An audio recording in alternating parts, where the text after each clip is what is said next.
का पुरस्कार इनको 2026 में बंगाल की जनता देगी। और बंगालियों का हितैषी होने का नाटक करने वाले लोग एक समाज विशेष को लाभ देकर सत्ता में बैठे रहना चाहते हैं। ये कौन मुख्यमंत्री है जवाब दे रही है, धमकी दे रही है एक समाज को? একটা সমাজ আসবে জোট বেঁধে 12টা বাজিয়ে দেবে আমরা আছি বলে তোমরা सुरक्षित আছো। किसी के रहमो करम पे बंगाली सुरक्षित नहीं है, किसी के रहमो करम पे हिंदू सुरक्षित नहीं है। ये बंगाल देश को दिशा देता है। और बड़ी बात नारी सुरक्षा कहते हैं, बोलिए इनसे जवाब लीजिए। 8 बजे के बाद जिस बंगाल ने, हमने तो राजा राम मोहन राय को पढ़ा है, ईश्वर चंद्र विद्यासागर को पढ़ा है, नारी आंदोलन, समाज सुधार पढ़ा है हमने, विधवा विवाह हमने पढ़ा है इतिहास की किताबों में। उस बंगाल में महिला मुख्यमंत्री बोलती है बंगला में। सुन लीजिए ना महाराज, जवाब लीजिए ना महाराज, जवाब लीजिए। अभी 8 बजे के बाद रात में लड़कियां बाहर ना निकले, छी रे छी, ऐसा बयान एक महिला मुख्यमंत्री को, माँ दुर्गा और माँ की काली की मिट्टी में। और आप करते हैं महिला सुरक्षा की बात। नेशनल क्राइम रिकॉर्ड्स ब्यूरो बोलता है सबसे ज्यादा पॉलिटिकल वायलेंस पश्चिम बंगाल में होता है। किसका जिम्मेवारी है? लॉ एंड ऑर्डर किसके हाथ में है?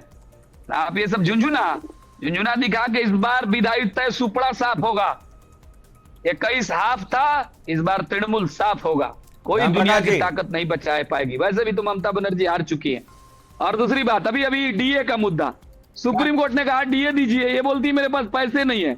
वकीलों की फौज लेकर गई कि पैसे नहीं है, मैं नहीं दे सकती। और उसी दिन युवाओं को 1500 रुपये जुओ सीरी जुओ साथी, ये पैसा कहां से आ रहा है? और जब चुनाव आया तो मुअज्जिन को 500, पुरोहित को 500। ये टोपी देने से बंगाल में कुर्सी नहीं बचेगी। हिंदी में एक लाइन है, ध्यान से सुनिएगा, ये पब्लिक है, ये सब जानती है। राम प्रकाश जी, ये पब्लिक है, सब जानती है। बिहार में 10-10 हजार रुपए बांटे थे तो उस समय पब्लिक नहीं जानी थी कि इलेक्शन से मैं 10-10 रुपए बांटे, 10-10 हजार रुपए 2000 करोड़ रुपए हमारा रोक रखा है। और अब आए हैं प्रधानमंत्री इलेक्शन के समय परियोजना का उद्घाटन करने। तो ये पब्लिक है, ये भी जानती है, समझे? और ये बंगाल की पब्लिक है। और दूसरी बात है जो बोल रहे हैं, तो आपके बिहार और उत्तर प्रदेश जहां डबल इंजन की सरकार है, वहां से संख्या में रहते हैं बताए ना, तो वहां से हमारी पश्चिम बंगाल की महिलाएं बहुत सुरक्षित है और बहुत आराम से बाहर घूमती हैं। ये पश्चिम बंगाल की जनता जानती है। वहां पर किस तरह से उंगली उठती है कि अगर बाहर निकल जाए थोड़ी सी तो बेदब्बा, क्योंकि मैं अभी उत्तर प्रदेश का ही रहने वाला हूं और जाता रहता हूं उत्तर प्रदेश। तो मुझे नहीं बताइएगा कि औरतों के साथ किस तरह बदसलूकी से सलूक किया जाता है डबल इंजन की सरकार। ठीक है राम प्रकाश जी, हम इस चर्चा आता हूं। ओम प्रकाश जी एक सेकंड ओम प्रकाश जी, मैं आपसे जानना चाहूंगा 2021 का जो विधानसभा चुनाव हुआ था, ऐसा है कि हम लोग भी फुट रिपोर्टिंग करते हैं, ग्राउंड पर जाते हैं, कुछ चीजें तो हम भी समझते हैं। जिस तरीके से लेफ्ट के कैडर को धीरे धीरे टीएमसी ने अपने साथ जोड़ा, और स्थिति यह है कि जो तहसील पर बैठ करके किसी दौर में लेफ्ट का मुखिया हुआ करता था, वो समय के अंतराल पर टीएमसी का हो गया। भारतीय जनता पार्टी ने भी 2021 में बहुत सारे बाहरी लोगों को अपने साथ में जोड़ा, और जोड़ने के साथ ही जिस तरीके से नतीजे आए, उसके बाद जिस तरीके के लोगों के पलटने का सिलसिला शुरू हुआ, वो शायद बीजेपी आज भी उसकी जलन महसूस करती होगी।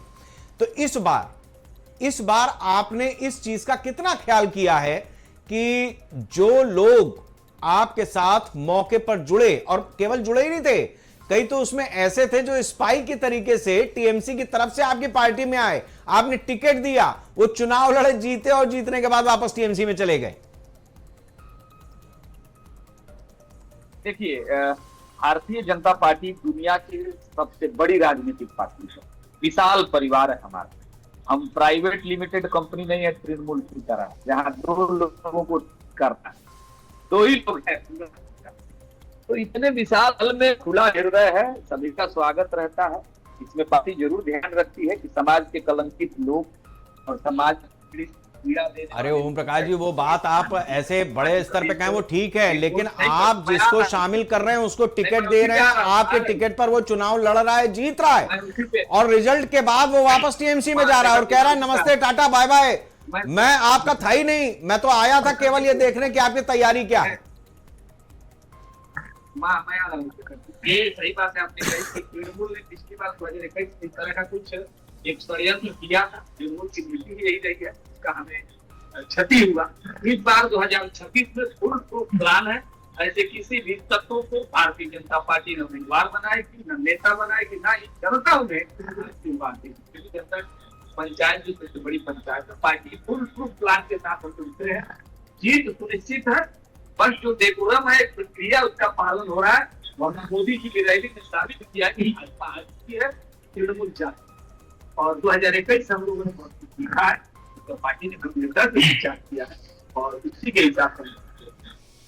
ठीक है अजितेश जी, जो स्थिति कांग्रेस की है वहां पर, उसमें ठीक है, आप जैसे नौजवान लोग अपनी पार्टी को जिंदा करने के लिए जितना दमखम इस वार्ता में भी लगा रहे हैं, वो अपनी तरह से प्रशंसनीय है कि उस पार्टी को आप जैसे लीडर भी मिले हुए हैं। लेकिन मैं दो चीजें आपसे समझना चाहूंगा, उसके ऊपर आपका जवाब चाहूंगा। एक तो यह कि जिस तरीके अभी हालांकि जिक्र किया था शकील अहमद का, शकील अहमद ये कहते हैं कि भाई 60 लाख लोगों के नाम काट दिए गए, 6 आदमी भी अगर सामने आकर के कह रहा हो कि मैं जिंदा हूं या मेरा नाम हट गया है, इस तरीके का कोई 60 आदमी नहीं आया, 6 आदमी नहीं आया। दूसरी तरफ अधीर रंजन चौधरी जो कांग्रेस के बड़े लीडर हैं, नेता विपक्ष रहे हैं संसद में, उनका कहना यह है कि मैंने क्या नहीं किया उस क्षेत्र के मुसलमानों के लिए जहां से मैं चुनाव लड़ता रहा, लेकिन एक पठान आया तो मुझे लात मार करके किनारे कर दिया मुसलमानों ने। यह आपके नेताओं के बयान है। तो ऐसे में कांग्रेस अपने ही नेताओं से, अपने ही नेताओं में जूझ रही है, वो जनता के बीच कहां तक पहुंच पा रही है? देखिए, पहले तो अधीर रंजन चौधरी जी के बारे में जो आपने बताया, तो अधीर रंजन चौधरी जी उस इलाका से सांसद पिछले 30 सालों से रहे हैं जहां पे मुसलमान सबसे ज्यादा मेजोरिटी में है, जहां मुसलमान संख्या ज्यादा है, और